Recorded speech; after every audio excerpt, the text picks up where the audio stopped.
বহু অপেক্ষার পর অবশেষে আইফোনও দিয়ে দিল অফিসিয়াল ভাবে কল রেকর্ড। তো এই কল রেকর্ডটি ব্যবহার করতে আপনার আলাদাভাবে কোনো সফটওয়্যার ডাউনলোড করতে হবে না। প্রথমে আপনি আপনার আইফোনের সেটিং অপশনে গিয়ে অ্যাবাউট সেকশনে চলে যাবেন এবং সেখান থেকে আপনার আইফোনের iOS ভার্সনটি চেক করে নেবেন। যদি আপনার iOS ভার্সন 18.1.1 না থাকে তাহলে আপনার iOS ভার্সনটি আপডেট দিয়ে দিন।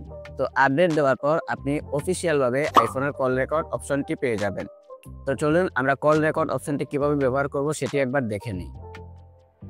প্রথমে আপনি আপনার মোবাইলের ডায়াল প্যাড থেকে একটি নাম্বার ডায়াল করবেন। আপনাদের দেখানোর সুবিধাতে আমি আমার একটি নাম্বারে ডায়াল করতেছি।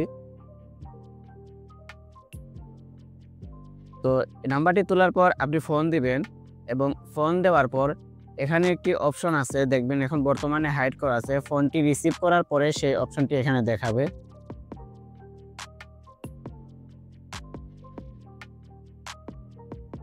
ফোনটি রিসিভ করে ফেললাম। এখন সেই অপশনটি দেখেন কোণাতে দেখাচ্ছে, এটাতে একটা ক্লিক করবেন এবং এটাতে ক্লিক করার আগে একটি অসুবিধার কথা আপনাদেরকে বলে নেই।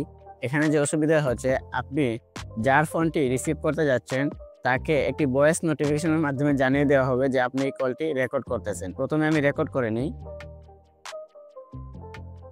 দেখেন এখানে 3 সেকেন্ডের ভিতরে রেকর্ড হচ্ছে এবং একটি ভয়েস নোটিফিকেশনের মাধ্যমে জানিয়ে দেওয়া হয়েছে যে এই ফোনটি বর্তমানে রেকর্ড করা হচ্ছে। তো এটি আসলে আমার কাছে পার্সোনালি মোটেও ভালো লাগেনি। আপনাদের কেমন লেগেছে কমেন্ট করে জানাবেন।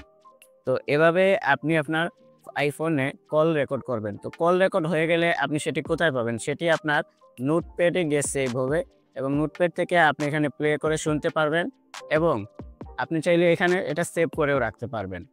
তো আশা করি বুঝতে পেরেছেন কিভাবে আপনি আপনার আইফোনে এখন অফিসিয়ালভাবে কল রেকর্ড ফিচারটি ব্যবহার করবেন।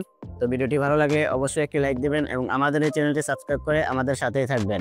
ধন্যবাদ সবাইকে। আসসালামু আলাইকুম।